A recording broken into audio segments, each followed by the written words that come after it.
Quel bonheur de t'avoir avec nous aujourd'hui. On a une invitée spéciale qui est en direct de la Floride. Il y a quelques mois, je pense qu'on serait allé la rejoindre, bien clairement. Notre invitée, c'est une jeune femme qui est inspirante et qui va nous parler justement du développement de talents et de la culture scientifique et d'innovation, qui est un axe d'intervention incontournable de la SQRI au Carré. En effet, vous le savez tous, le succès du Québec dépend de la recherche et de l'innovation, d'abord et avant tout, grâce à la présence de compétences d'excellence ici, chez nous, avec un bassin de talents foisonnant, avec une culture scientifique et d'innovation forte et avec une ouverture à la prise de risque, parce qu'on a besoin, nous, le Québec, à évoluer là-dessus. On a besoin de prendre davantage de risques. On a les ingrédients pour voir grand. Je vous présente donc Madame Farah Alibé, collègue ingénieure canadienne spécialisée en aérospatiale qui œuvre chez nos voisins du Sud. Bonjour, Farah. Bonjour. Comment vas-tu? Ça va très bien. Je suis à Los Angeles en ce moment chez moi, donc c'est un petit peu tôt le matin, mais on ne peut pas se plaindre quand on vit ici. C'est vrai. Merci, franchement, de passer du temps avec nous. S'il y a un élément dont on parle beaucoup au Québec, puis je pense qu'à chaque personne avec qui on discute de l'avancée de la science, de l'avancée de l'innovation, et qu'à chaque fois qu'on discute avec des entreprises, c'est le bassin de main-d'œuvre. Écoute bien ça, on va avoir à combler 1,4 million de postes d'ici 2030 et plus de la moitié de ces postes-là d'ici 2030 vont être des emplois hautement qualifiés. L'attraction est un élément majeur de notre stratégie. Et toi, tu œuvres dans le Sud. Mais est-ce qu'on peut aspirer à attirer les meilleurs talents au Québec? Est-ce qu'on peut croire que ça peut se passer ici au Québec, Farah? Ben oui, bien sûr. Je pense que souvent les gens oublient, moi je suis aux États-Unis, mais mon histoire de vie, c'est très différent. Je suis partie du Québec quand j'avais 13 ans, donc je me suis retrouvée aux États-Unis par le chemin de ma vie. Mais ça veut pas dire qu'il n'y a pas beaucoup d'emplois, de beaux emplois au Québec, mais je pense que ce qui est important, c'est d'en parler. Je me souviens surtout quand j'étais jeune, mais même encore, je pense que souvent on s'imagine, on a comme un complexe, on s'imagine que pour faire des belles choses, pour aller en innovation, qu'il faut qu'on aille aux États-Unis, qu'il faut qu'on aille ailleurs. Quand au Québec, on fait des choses extraordinaires, je pense qu'il faut qu'on soit fiers de ça, puis qu'il faut qu'on en parle, qu'on offre ça à nos jeunes, aux jeunes, pas juste à l'université, mais avant, pour leur permettre de réaliser que oui, moi, je peux rester ici, qu'on fait des belles choses, qu'on a des innovations au Québec qu'on fait pas ailleurs. Au Québec, on est une province qui est très verte quand on pense à l'environnement, quand on pense à l'énergie, mais il y a toutes sortes d'autres domaines où on est à la fine pointe, c'est nous qui sommes à l'avance. Je dis même nous parce que je suis très québécoise dans mon cœur. Ouais, ça me touche de t'entendre. Il suffit d'offrir ça aux jeunes, de leur montrer qu'il y a des options ici, qu'il y a des belles options, qu'il y a des avantages d'être au Canada. Puis ça va nous aider à garder les jeunes. Mais il faut en parler. Il faut être fiers de nous-mêmes. Oui, il faut être fier, il faut en parler. Puis il faut aussi faire face à la situation. Le Québec observe un écart avec l'Ontario dans sa part d'étudiants inscrits dans les programmes des STEM, comme je disais tantôt, sciences, technologies, ingénierie, mathématiques ou encore en informatique. Et en plus, Farah, on pense à côté de 50 de ce marché de talent qui pourrait s'y investir. Comment on fait, Farah, pour inspirer et inciter les jeunes, mais particulièrement les jeunes filles et les jeunes femmes à s'inscrire dans les programmes scientifiques? Comment on fait? Oui, j'en parle souvent de ça, qu'on va pas avoir, quand tu as une équipe de hockey, tu ne laisses pas la moitié de l'équipe sur ton banc parce que ça ne gagnera pas beaucoup de coupe cette année, mais pourtant, souvent, on fait ça en sciences. Je pense que ça commence de deux côtés. D'un côté, c'est changer la culture dans les industries. Avoir des compagnies, des environnements qui sont inclusifs parce que on perd non seulement, c'est pas juste la parité en rentrant au travail, mais c'est aussi la rétention, garder les femmes, garder les minorités dans le monde, une fois qu'on les a, dans le monde du STEM, de la science, technologie, ingénierie et mathématiques. Mais aussi, on le voit, il y a beaucoup d'études qu'on perd les minorités, les femmes très jeunes, en fait. Nous, quand on regarde la relève et la succession, quand on va aller faire employer les gens, qu'on regarde, par exemple, à l'université, on voit déjà à l'université, déjà à la fin du secondaire au cégep, qu'on est à 20-25% de femmes en sciences, en technologie. Fait que c'est pas là qu'on les perd, c'est beaucoup plus jeune. c'est à l'âge de 8, 9, 10 ans. Puis je pense que de ce côté-là, il faut premièrement offrir aux jeunes des modèles différents. Montrer que un ingénieur, une personne qui travaille en technologie, ça n'a pas juste un style, que tu peux venir de n'importe où, que tu peux avoir des cheveux rouges, puis que tu peux te retrouver dans ce domaine-là, que c'est correct. Parce que je pense être capable de se voir, là, ça nous permet de rêver. Puis une autre chose, c'est aussi d'investir chez les jeunes, très jeunes. Puis ça, je l'ai vu. Il y a certaines compagnies qui font ça. Tu sais, quand on veut investir dans notre relève, c'est aller investir en éducation à l'âge de 9, 10, 11 ans. Je sais que c'est difficile quand on est quand on regarde ça puis qu'on dit ouais, mais là je fais un investissement puis c'est dans 15 ans que je vais le voir, mon retour en investissement, mais c'est dans 15 ans qu'on n'aura pas la main-d'œuvre, fait qu'il y a le temps d'investir maintenant chez les jeunes. Puis d'ailleurs, je sais que tu as eu un échange dernièrement sur les matinées organisées par Investissement Québec. Tu as eu un échange avec le premier ministre. Puis on a un premier ministre qui croit à l'éducation et puis qui croit que ça va porter fruit pour le Québec. Les jeunes qui s'investissent dans les STEM vont aider clairement les entreprises à intégrer les nouvelles technologies, à faciliter l'automatisation. C'est un élément qui est important parce qu'on doit améliorer notre productivité. Et aussi, on doit adresser, tu connais le Québec, tu dis à quel point tu l'aimes, puis on te croit, Farah.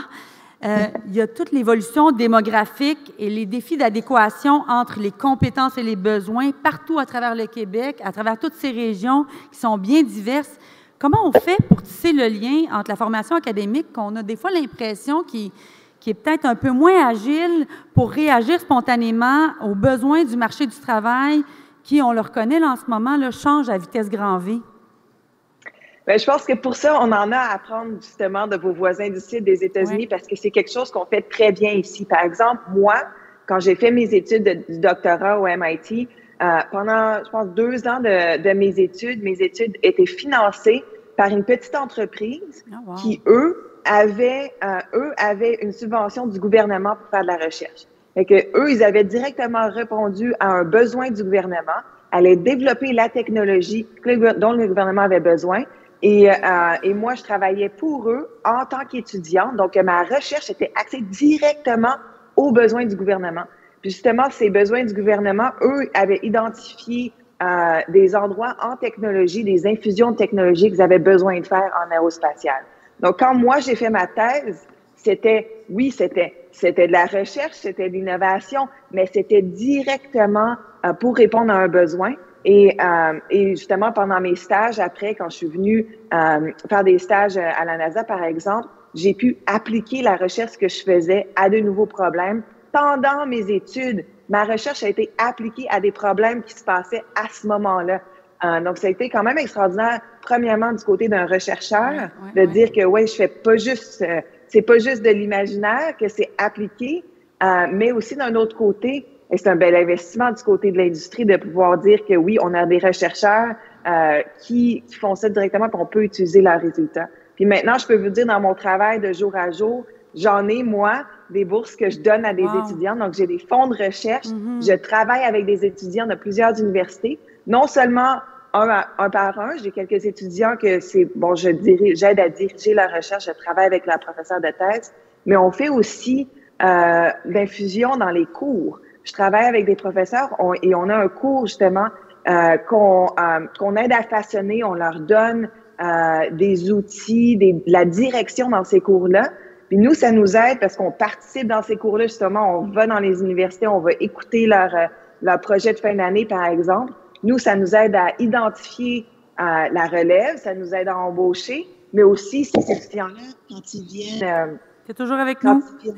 Oui, quand ils viennent... C'est toujours avec nous. Les étudiants, quand ils viennent travailler pour nous, mais ils ont de l'avance parce que moi, j'ai pu leur enseigner ce qu'on fait ici dans leurs cours.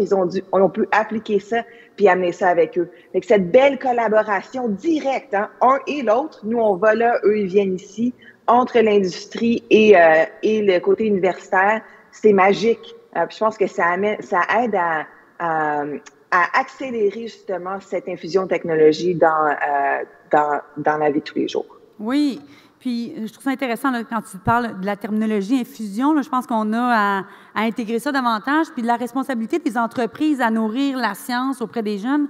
Moi qui viens un peu du milieu de l'aérospatial, je sais que l'aérospatial a des programmes très, très jeunes pour commencer à nourrir cette appétence-là pour la science aérospatiale et aéronautique ici au Québec.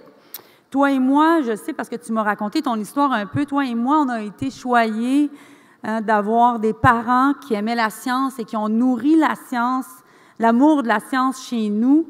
Comment on fait pour développer cette culture scientifique d'innovation, particulièrement en très jeune âge, parce que tu disais que c'était important de le faire en très jeune âge et de poursuivre ces efforts-là. Comment on fait? Des fois, on est des parents qui ne connaissons pas tant que ça la science. Qu'est-ce qu'on fait, Farah? Oui, je l'entends souvent, celle-là aussi. C'est vrai que, bon, la science, la technologie, ça commence à la maison, ça commence à les écoles. Mais souvent, j'entends des parents, « Ouais, mais moi, la science, je suis pas bonne là-dedans » ou « Je comprends pas ça ». Mais pourquoi ne pas apprendre avec votre enfant? Je pense qu'il y a quelque chose de spécial. À la maison, on lit un livre avec ses enfants le soir ou la fin de semaine. Mais pourquoi ne pas jouer au Lego ou bien apprendre à apprendre quelque chose? Et maintenant, de nos jours, on a tellement de belles ressources sur Internet qu'on peut acheter, apprendre à programmer très, très jeune. Il y a des jeux. Puis justement, ça se fait au travers des jeux. Mais on n'est jamais trop vieux pour apprendre quelque chose de nouveau. Les scientifiques, les ingénieurs, c'est ça qu'on fait à tous les jours. Quand on sait, on apprend toujours du nouveau. Donc, pourquoi ne pas faire ça à la maison? Encourager à avoir des activités éducationnelles qui apprennent ça à tout le monde. Puis, je veux dire, une population, que ça soit jeune ou adulte, qui connaît la science, qui comprend la science, qui continue à s'éduquer, mais ça a des bénéfices aussi beaucoup plus grands pour la société en général. Effectivement, puis moi, j'ai eu la chance, j'ai eu une maman là, qui me donnait des Legos, mais tu sais, des jeux de mécano, des jeux de chimie. Fait que j'avais beaucoup plus de plaisir à jouer avec ça qu'avec les quelques poupées que j'avais. Il y a un dernier point, puis il est important, Farah. C'est un point que je discute souvent avec mes enfants. Je t'amène sur les éléments de désinformation et de mésinformation. Et c'est un endroit où la culture scientifique doit dorénavant faire partie de la culture québécoise générale. Comment on fait pour lutter contre cette désinformation et cette mésinformation, Farah? Comment on fait? C'est difficile, mais encore là, je vais le répéter, c'est l'éducation. Mais je pense que là, à ce moment-là, c'est l'éducation au grand public. Je pense qu'il ne faut pas oublier que oui, il faut éduquer les jeunes, mais aussi continuer à éduquer le grand public. Donc, la vulgarisation de ce qu'on fait, le partage de nos connaissances est important aussi. Donc, prendre le temps. Encore là, des fois, quand on est investi dans une technologie, on oublie qu'il faut prendre le temps de partager ça, de montrer aux autres ce qu'on fait, d'en être fier, je le répète encore, mais aussi de prendre le temps d'expliquer de façon simple. C'est comme ça qu'on fait ça, c'est pour ça, de laisser les gens poser des questions. Je pense que c'est ça qui permet aux gens de s'embarquer là-dedans, de comprendre. Parce que souvent, la mésinformation, ça vient pas vraiment d'un côté c'est pas de la malice, c'est pas que les gens veulent pas comprendre, c'est juste qu'on leur donne pas toutes les informations. Donc, je pense que commencer à parler de ce qu'on fait, de vulgariser des faits scientifiques, c'est de là qu'on peut commencer. Et d'encourager, je pense qu'on le voit de plus en plus, mais d'encourager la beauté de la science, de montrer qu'on n'est pas juste des nerds qui travaillent en science, tous les nerds, c'est cool aussi. Mais non, mais il y a des belles jeunes femmes comme toi avec des cheveux, une chevelure rouge. Farah, ça a été un bonheur d'échanger avec toi, puis je le sais que c'est pas la première ni la dernière fois qu'on discute avec toi. Continue à promouvoir la science auprès des jeunes femmes comme tu le fais si bien. Ton parcours est remarquable, c'est inspirant et c'est un plaisir de discuter avec toi aujourd'hui. Je te retourne au grand soleil et à la grande chaleur. On t'en prendrait peut-être un peu aujourd'hui. Il me semble qu'on aurait pris... Aujourd'hui, moi, j'irais te rejoindre sérieusement. Puis, merci, Farah. Puis j'ai le goût de dire, si tu me permets, vous, les parents, vous, les grands-parents, là, je le sais ici, on a une communauté qui nous écoute, Farah, qui sont des scientifiques, qui sont des gens qui croient à la science. Passez du temps avec vos enfants et vos petits-enfants à en parler avec eux, continuellement. Puis parlez à vos voisins qui s'y connaissent moins et dites-leur comment, Farah vient de l'expliquer, qu'ils peuvent apprendre la science avec leurs enfants. Je pense qu'il faut se responsabiliser si on veut faire ce grand pas-là qui est représenté ici dans la SQRI au carré, cette grande stratégie ambitieuse, si on veut aspirer que dorénavant le Québec soit réputé comme une nation innovante, il faut chacun, à chaque jour, s'investir auprès de nos plus jeunes. Farah, ça a été un plaisir de t'avoir avec nous. Merci beaucoup. Merci. Bonne journée.